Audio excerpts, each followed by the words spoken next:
Yo les gens, on est passé maintenant au stade où, quoi qu'on fasse, on n'a plus aucune liberté. Et le nouveau sujet, après les conneries de trottinette qu'on a vu hier à la télé, les mangas sont devenus ultra sexistes. Apparemment, c'est dérangeant parce que les féministes sont voilà, outrées de voir des femmes qui sont martyrisées, brisées, violentées. L'image de la femme apparemment est complètement distordue.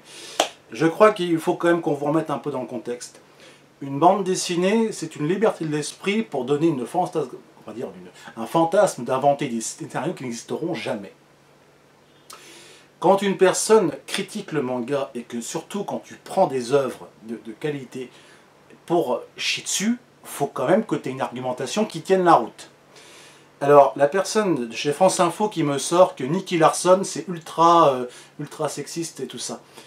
Il y a des youtubeurs ultra connus, Chef Otaku et autres, qui en parlent peut-être encore mieux que moi, en disant clairement que Nicky Larson, c'est un personnage viril, qui respecte, qui défend, et dans ses valeurs, l'action malsaine est toujours punie.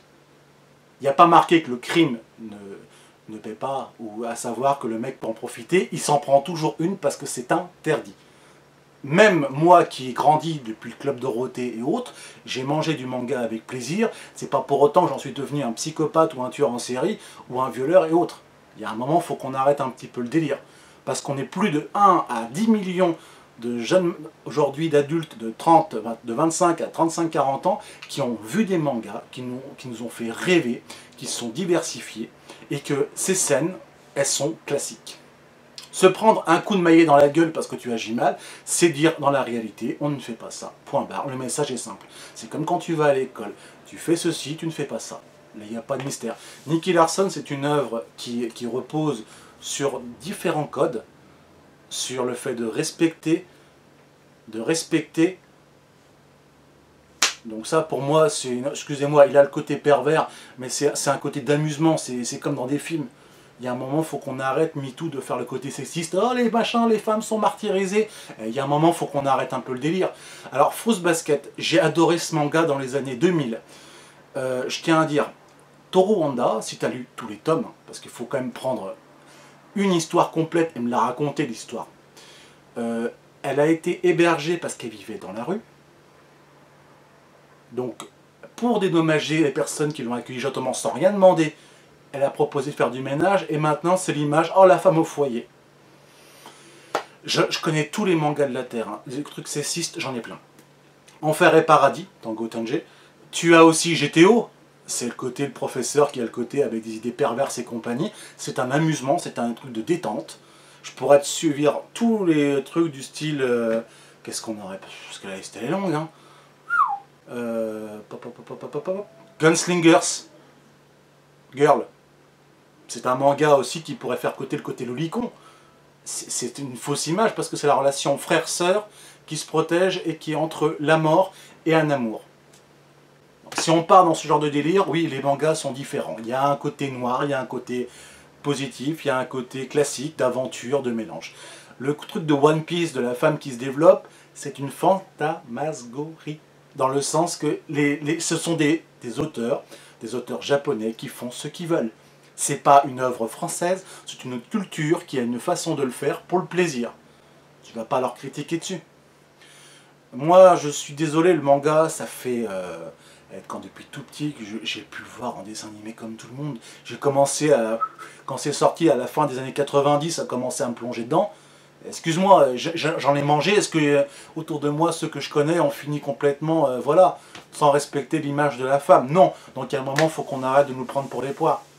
Et d'ailleurs, dans le manga, je tiens quand même à signaler que ceux qui se plaignent, à savoir MeToo, parce que moi je peux vous accuser, dans la culture nippone, contrairement à la culture européenne ou américaine de là où vous êtes d'origine, le taux d'agression sexuelle est pratiquement l'un des plus bas au monde, contrairement en Europe et en Amérique du Nord. Pourquoi? Parce qu'il y a une libération de l'esprit de pouvoir fantasmer sur les choses qui ne se feront jamais, et que concrètement, ces choses-là, je suis désolé de vous le dire, elles sont nécessaires sur un équilibre mental. Quand on me parle de la comparaison sur du hentai, qui n'a rien à voir par rapport à ce qu'on appelle donc le vrai manga, le shonen ou ce que tu veux, le hentai c'est comme le porno, c'est une industrie qui te fait croire des choses qui ne sont... Et même eux te le disent, ça ne se fera jamais. C'est juste un fantasme, un délire. On aime ou on n'aime pas, c'est le terrain glissant, à savoir que ceux qui ont une position, automatiquement, ah mais vous avez vu, il est machin et comme ça. C'est une liberté d'expression. Tu n'aimes ou tu n'aimes pas. C'est tout, point barre. Il y a des choses que j'ai vues beaucoup dans les années 2000, quand il y avait Kabuki, Hentai, Bulma et autres qui faisaient les différents trucs de Hentai. Les mecs qui font ça, certains scénarios, certaines niches de différents types sont spécifiques. C'est normal, tu vas pas montrer ça à un gamin. Donc forcément, c'est réservé à un public d'adultes. Et ceux qui le regardent, est-ce qu'ils ont fini comme serial killer? Est-ce que les nombreuses pauvres victimes à travers ça ont été victimes à cause de ça dans vos recensements? Non. Pourquoi? Parce que bizarrement, ça leur permet de se libérer. Certains, au niveau du peuple nippon, il y a très peu de couples. Il faut savoir qu'ils sont en pleine démographie que de vieux, vu que forcément les jeunes entre eux n'ont pas de relation. Donc forcément, qui dit ça, ils vont sur autre chose et ils font sur le côté virtuel. De lire un bouquin et de se faire un fantasme dessus. C'est un crime? Non, je suis désolé, c'est pas un crime. Le fait d'écrire des histoires, qu'elles soient violentes, qu'elles soient portées ou autres, c'est comme dans la bande dessinée de chez Franquin et autres, il y a des trucs, je suis désolé, tu veux une image misogyne? L'agent 212, un truc tout classique, on est tous gamins. La femme au foyer qui fait son truc et son mari qui dirige en disant écoute chérie, tu me rapportes machin, tu fais mes chaussettes. Tu vas dire Roshi, c'est ces mecs chez Dargo et compagnie aussi que c'est misogyne? Il y a un moment, il faut qu'on arrête entre l'irréalité et la réalité.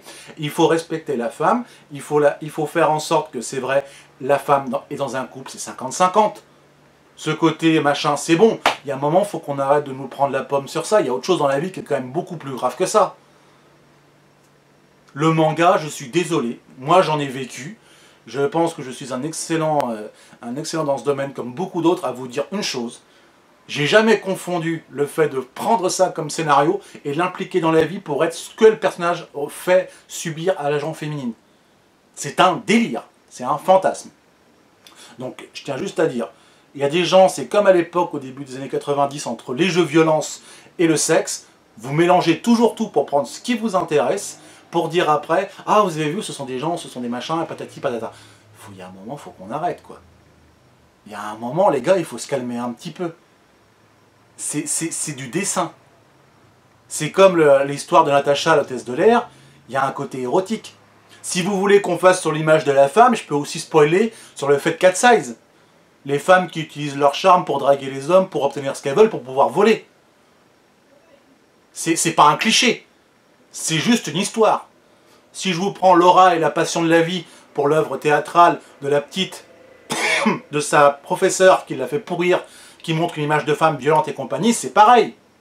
Princesse Sarah, je peux faire pareil avec Madame Mangin, qui est stricte et haute, cette image de femme. Il y a un moment, c'est une fiction, un personnage que tu crées avec une facette et une façon de faire. Donc le côté sexiste, il y a un moment, il faut qu'on... MeToo, là, il faut vous calmer un petit peu. Hein. Mais il y a un moment, je pense que je vais faire une vidéo hors sujet que je mettrai pour savoir ce que c'est que le hentai, pour faire comprendre aux gens. Le manga, c'est s'évader. C'est comme une bande dessinée, c'est comme un roman. On crée une histoire, peu importe. J'ai vu des histoires, au niveau des œuvres françaises, vous voulez du salasme, vous voulez vraiment un truc dégueulasse, Frédéric F. Farjardi, c'est un auteur magnifique. Il écrit les histoires d'épopée de manière superbe. Il y a des trucs magnifiques, et à des moments, il y a des scènes de viol et compagnie.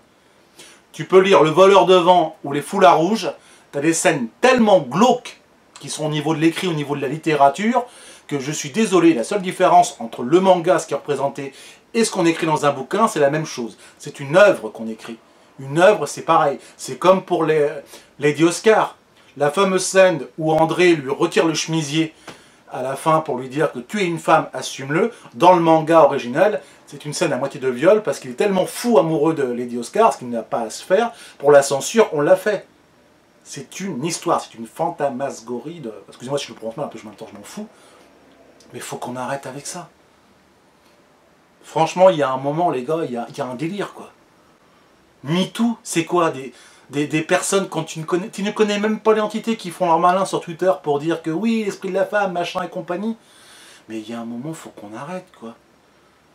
Ces personnes qui ne respectent pas l'être humain, qui font des accusations pour accuser des personnes douteuses. Je veux bien, Weinstein, tout ce que tu veux, mais même les femmes qui l'ont accusé, les premières, ont dit de ce mec, soi-disant qu'elle ne pouvait pas le voir, alors que une des premières accusatrices a non seulement dit qu'elle l'aimait à fond et ça a été prouvé. Là, on n'en parle plus parce que bizarrement, ça gêne un petit peu parce qu'elle est compromettante. L'autre, la Hazar Gantia, qui a couché avec un môme de 17 ans, c'est pareil. L'image féminine, c'est quoi? Vous voulez qu'on vous enfonce? On peut le faire pareil de l'autre côté. Dans la vie, il y a toujours dans une balance 50-50. Les bons, les mauvais. Peu importe qu'on soit homme, qu'on soit femme, on vit ensemble. Si des femmes ne supportent pas ça, je suis désolé pour elles. On est comme on est. Et la vie, c'est qu'il faut accepter qu'il y a des gens qui ont une mauvaise éducation. On respecte la femme, on ne touche pas la femme. Si elle ne veut pas, on ne la touche pas. C'est un code. C'est normal, c'est un respect de la vie. Mais arrêtez de nous la pourrir en nous faisant des leçons de morale, parce que franchement, il y a un moment, vous comprenez que vous nous les cassez et vous nous les brisez menu. C'est tout. Tout ce que j'ai à dire. Ah si, encore un truc sur les arguments. Parce que ça aussi, là, quand des femmes se plaignent d'être violées, juste pour terminer ça, quand elles demandent pour le cas de Cristiano Ronaldo, je ne sais pas si c'est vrai ou pas ce qu'il a fait, je m'en fous. Mais une femme qui à 9 ans accepte de l'argent pour fermer sa gueule, et qui vient redemander encore de l'argent, c'est même pas pour le foutre de matrimonial, c'est juste pour récupérer de la thune, c'est quoi le droit de la femme en fait? C'est de se faire violer et de demander de l'argent? Le pays des States, c'est un parfait exemple. Hein. Oh, j'ai été violenté, donnez-moi de l'argent. C'est pas, je veux être une sainte vierge, la personne qui m'a fait du mal, foutez-la en tôle, c'est, je veux sa thune. Donc, image de la femme, ouais, je peux te faire un cliché, là, comme ça, qui me vient à l'esprit. Hein. Menteuse, contrairement à l'homme qu'on est pareil, majocime, tout ce que tu veux. Manipulatrice, et veut du pognon. Je peux te faire le cliché, je peux glisser dans le terrain glissant de YouTube, pour dire que oui, ces femmes-là, elles existent, et on les voit en direct, ce sont les fameuses femmes les plus célèbres du monde qui montrent l'agence féminine comme elle est. Sur ce, cogitez bien.